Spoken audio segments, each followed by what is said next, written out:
Good evening aspirants, welcome to Daily News Analysis brought to you by Shankar IAS Academy. Today's date is 3rd May 2024. Displayed here are the list of topics we are going to see today. Now let us get into the discussion.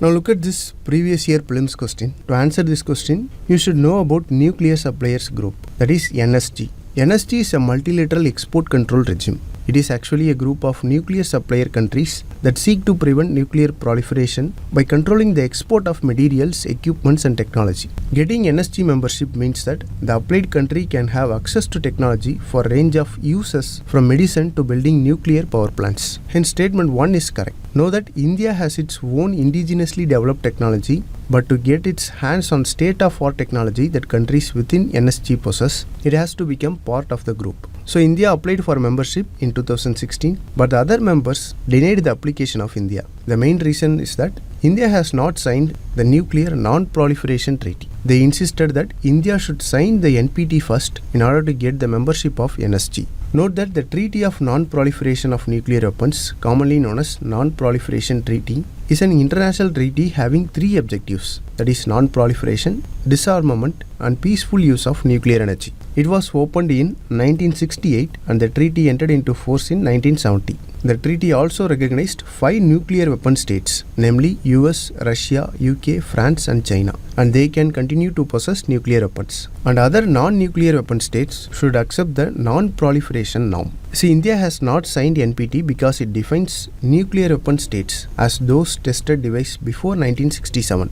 India conducted its first nuclear test on 1974 in Pokhran in Rajasthan as a part of Smiling Buddha operation. India also believes that NPT is unfair since they were selectively applicable to non-nuclear powers and legitimized the monopoly of 5 nuclear weapon states. So India has not signed NPT so far. So hence statement 2 is correct. So the correct answer for this question is option A, 1 only. Now look at this prelims question from 2018. With reference to genetically modified GM mustard developed in India, consider the following statements. Before answering this question, let us analyze the statements individually. See, the statement 1 is not correct. DMH11 is genetically modified mustard and it is also a herbicide tolerant mustard. DMH11 contains 3 genes, that is bar gene, barnase and bastard. These are sourced from soil bacterium. The genes of soil bacterium do not give the plant the property of pest resistance, so this statement is incorrect. Now look at the second statement. GM mustard has the genes that allow the plant cross-pollination and hybridization.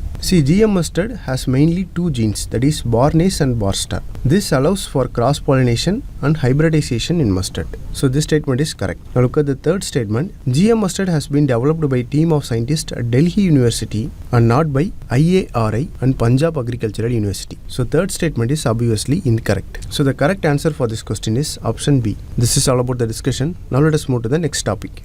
Look at this news article. Several countries like Singapore, Hong Kong and United States have raised safety concerns about Indian spice mixes. Those were primarily from the brands of MDH and Everest, and they cite a possible contamination of ethylene oxide. Various studies show the ill effects of excessive use of ethylene oxide, which may cause toxic and even carcinogenic compounds. An important compound is ethylene glycol, which is an ingredient found in Indian-made cough syrups. This has been linked to the death of more than 300 children in Cameroon, Gambia, Indonesia and Uzbekistan. Moreover, the long-term exposure to ethylene oxide may cause cancers like lymphoma and leukemia. On sensing the seriousness of the issue, the Spice Board of India has implemented mandatory testing for exports. However, challenges in food safety enforcement still exist, including operational and logistical barriers. So this situation has significant consequences for India's spice trade and agricultural sector. This may cause potential losses and implications for farmers and small companies. So this is the crux of the article given here. In our discussion, we are going to see about the Spice Board of India. The Spices Board was constituted on 26th February 1987 under the Spices Board Act 1986. See, in 1986, the Cardamom Board and the Spices Export Promotion Council were merged to form Spices Board. It is one of the 5 commodity boards functioning under Ministry of Commerce and Industry. Know that it is an autonomous body responsible for export promotion of 52 scheduled spices and development of cardamom. Finally, the nodal ministry is Ministry of Commerce and Industry. Now let us see the important functions of Spice Board. Firstly, it is responsible for overall development of cardamom in terms of improving production, productivity and quality. Secondly, it is also implementing the post-harvest improvement programs for improving the quality of 52 scheduled spices for export. Thirdly, it is responsible for promotion of organic production, processing and certification of spices. Fourthly, it is responsible for development of spices in Northeast. And finally, it is providing financial and material support to the growers. So this is all about the discussion. Now let us move to the next topic. Look at this article from Science page. Following an incident in which a child was admitted to hospital after consuming a food item which contains liquid nitrogen, Tamil Nadu government issued a circular on the use of liquid nitrogen. The circular stated that the substance can be only used to preserve packaged food and not to be infused with the food. So in this backdrop, let us know about the basics of liquid nitrogen and its health effects. As you all know, nitrogen is an element that is abundant in Earth's atmosphere. It is a colorless and odorless gas. Know that liquid nitrogen is simply nitrogen that has gone from its natural gaseous state to liquid state. The nitrogen becomes liquid when its temperature goes below minus 195.8 degrees Celsius. That is why it's not common to find it in that state without artificial intervention. On hitting room temperature, the nitrogen evaporates at a rapid rate. It is usually stored in deeper containers, which are pressurized vessels that provide high thermal insulation. This liquid nitrogen has numerous applications.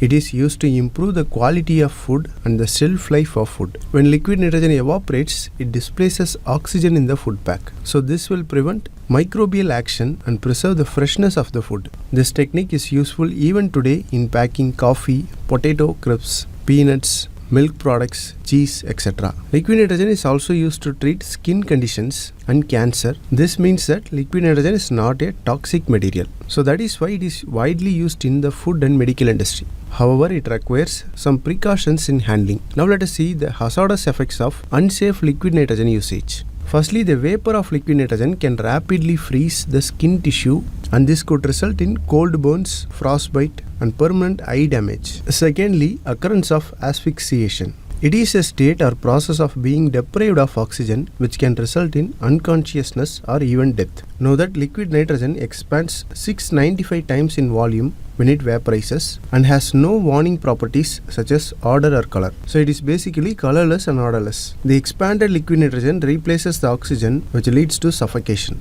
So to prevent the suffocation hazards, we have to make sure that room is well ventilated when using the liquid nitrogen. Finally, without adequate venting or pressure relief devices on the containers, the enormous pressures can build upon cryogen evaporation which can lead to explosion. These are the certain basics that we have to remember about liquid nitrogen. With this, let us conclude the discussion and move to the next topic. Now look at this news. It talks about Purchasing Managers Index. According to the news, the Purchasing Managers Index of Indian manufacturing industry decreased from 59.1 to 58.8, but it remained well above the natural mark of 50. So in this context, let us revise about the Purchasing Managers Index. See, the PMI is a survey-based economic indicator. It is designed to provide accurate and a timely set of data to understand industry conditions. This data is useful for business decision makers and purchasing professionals to plan their purchase orders accordingly. So in essence, the Purchasing Managers Index acts as an indicator of business activity, economic health and investor sentiments. Since PMI is a survey-based index, it tracks the perception of responders through a periodic survey. Remember, this index is produced by many organizations, but the important one is US-based Institute for Supply Management, and next is Singapore Institute of Purchasing and Materials Management, and then SP Global, and finally HSBC, that stands for Hong Kong and Shanghai Banking Corporation. See, this index scales from 0 to 100. A score above 50 means these sectors are growing compared to last month. A score below 50 means they are shrinking. And a score that is exactly 50 means there is no change in manufacturing activity. The PMI is calculated separately for manufacturing and services and then combined to give an overall picture. In case of manufacturing, 5 variables are monitored. The variables are output, new orders, stock levels, employment and prices. Of these 5 variables, the new orders has highest weightage. In case of service sector, the PMI variables are business activity, new business, backlogs of work, prices changed, input prices, employment, expectations for activity. So these are the variables of PMI in services sector. The key features of PMI is it is released on monthly basis and it is not revised after publication. So if this month's PMI is lower than last month, it suggests that economy is slowing down. Since PMI is shared at the beginning of each month, it is a quick way to get sense of where the economy might be heading. So these are the certain facts about Purchasing Managers Index. With this, let us conclude the discussion and move to the next news article. Look at this article. It talks about Pradhan Mantri Jan Arogya Yojana, which promises universal health care access in India. It stressed upon challenges there in implementation and things that are needed to be changed. So in this context, let us analyze about Pradhan Mantri Jan Arogya Yojana with our usual mains answer writing approach. Now this is the mains question. Discuss the futures of Pradhan Mantri Jan Arogya Yojana, how it would help in ensuring the health of Indian citizens, especially poor. Look at the syllabus, it comes under GS paper 3. It is a straightforward question. The intro part have to address the needs and data about the scheme, and the body part should give the futures and how it helps the Indian poor. Now let us start with the introduction. We can give a subheading Pradhan Mantri Jan Arogya Yojana, which is a pathway to universal health care in India. In the introduction, we are going to give a general overview of Pradhan Mantri Jan Arogya Yojana. It is also known as Ayushman Bharat, and it is a transformative healthcare initiative launched by Government of India in 2018. It aims to provide financial protection to over 10 crore vulnerable families by offering them access to quality healthcare services. Since its formation, Pradhan Mantri Jan Arogya Yojana has emerged as crucial tool in bolstering healthcare accessibility and affordability, particularly for impoverished segments of Indian population. Now moving on to see the body part of the answer. Here we are going to explain the important features of Pradhan Mantri Jan Arogya Yojana. Firstly, the coverage of beneficiaries. See, this scheme extends coverage to economically disadvantaged families which are identified through socio-economic caste census. This ensures that the benefits reach those who need them the most. As of the latest data available, the scheme covers approximately 50 crore individuals, making it one of the largest healthcare scheme in the world. Next, about the cashless treatment. Under PMJAY, beneficiaries are entitled to receive cashless treatment for a range of secondary and tertiary care procedures. This features eliminates the financial burden on the beneficiaries at the point of service. So this also enables them to access healthcare without worrying about out-of-pocket expenditure. Next is about the package rates and empanelment of hospitals. This scheme defines package rates for various medical procedures, ensuring standardization and transparency in healthcare pricing. It includes both public and private hospitals and thereby expanding the network of healthcare providers and improving the accessibility. The next important feature is the portability of the scheme. See, this scheme offers portability of benefits across all states and union territories, allowing beneficiaries to avail treatment anywhere in the country. So this is particularly beneficial for migrant workers and families who are residing in remote areas. Then the important feature is the benefit coverage. The scheme provides coverage for hospitalization expenses up to 5 lakh per family per year. So this includes a wide range of medical services including surgeries, diagnostics and post-hospitalization care. Now moving on to see the second part of the body of the answer. Here we have to explain how this scheme helps to ensure the health of Indian citizens, especially the poor. Firstly, it reduces the out-of-pocket expenditure. This scheme significantly reduces the financial burden on low-income families by covering their health care expenses. See, according to the data from National Family Health Survey, the scheme has led to notable decline in out-of-pocket expenditure on healthcare services, thereby improving their financial well-being.